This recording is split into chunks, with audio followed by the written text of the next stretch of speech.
Commençons par définir cette notion qui, au sens large, inclut toutes les décisions de justice. Mais dans un sens plus strict, celui qui donne l'expression faire jurisprudence, c'est une décision de justice qui résout un problème juridique et qu'une bonne partie des juges reprennent à leur compte. De telle sorte que dans une situation similaire, il est probable qu'une même situation recevra à l'avenir une solution identique. C'est donc en ce sens que l'on dit que la jurisprudence est une source indirecte du droit.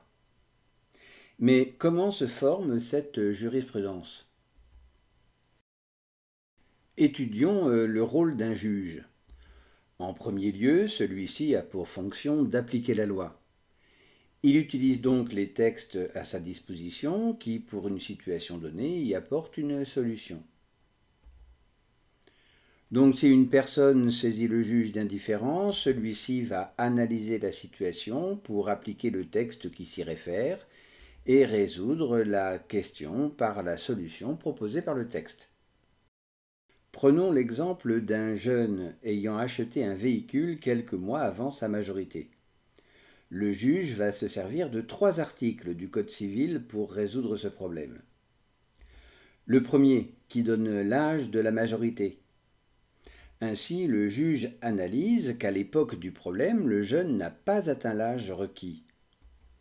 Il en conclut donc que le jeune était mineur au moment de l'achat de la voiture. Le second texte indique que les mineurs ne peuvent faire de contrat tant que la loi ne les y autorise pas. Le juge applique ce texte car la situation s'y prête et en conclut donc que le jeune n'avait pas la capacité juridique exigée pour conclure la vente. Enfin, le troisième texte va sanctionner de nullité le contrat passé par un mineur. Comme le jeune était incapable le jour de la conclusion du contrat en question, le juge prononcera la nullité de la vente. Mais l'application de la loi n'est pas toujours aussi simple. Étant le plus souvent rédigé en termes généraux, le juge est aussi amené à en interpréter le sens, en s'aidant des travaux parlementaires, des autres textes par référence, voire des linguistes. Prenons ainsi le cas d'une personnalité dont l'état de santé a été révélé par la presse. Le seul article qui permettrait d'agir en justice est celui qui protège la vie privée de tout un chacun. Mais ici se pose la question de la notion de vie privée qui n'est pas définie par l'article. Alors ceci n'est pas un vide juridique, mais une volonté d'anticiper par cette expression le plus de situations possibles.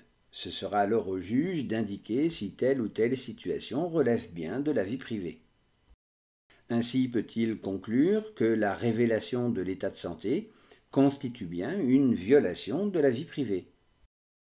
Il en est de même pour les solutions proposées par le texte en cas de violation de la vie privée, les mesures pouvant être prises n'étant pas précisées. Le juge prendra alors la mesure qui lui semblera la plus adéquate. Avec cet exemple, on voit donc que l'interprétation de la loi va permettre d'en préciser le sens ou les hypothèses d'application, ce qui apporte une plus grande sécurité juridique pour les situations futures. Enfin, le juge peut combler certaines insuffisances de la loi. Car même si aucun texte ne semble correspondre à une situation donnée, je rappelle que la loi étant rédigée en termes généraux, le juge peut procéder par analogie avec d'autres textes qui pourraient s'appliquer par extension de sens. C'est le cas par exemple de la concurrence déloyale par parasitisme. À l'origine, aucun texte ne parlait de ce phénomène et aucune solution légale n'existait. En revanche, les textes sur la responsabilité civile extra-contractuelle pouvaient, par analogie, trouver application. L'expression « tout fait quelconque » pouvait très bien recouvrir la notion de parasitisme entre commerçants concurrents et amener ces derniers à indemniser leurs victimes. Ainsi, au fil des années, les juges ont-ils été amenés à développer cette notion de concurrence qu'ils ont qualifiée de déloyale pour en faire une jurisprudence assez fournie. Cette jurisprudence a été à l'origine de lois qui ont repris les solutions proposées par les juges. En ce sens, la jurisprudence est bien une source indirecte d'un nouveau droit. Enfin, il n'y a pas de jurisprudence sans répétition. Les décisions qui restent isolées dans la solution qu'elles proposent ne sont que des cas d'espèce.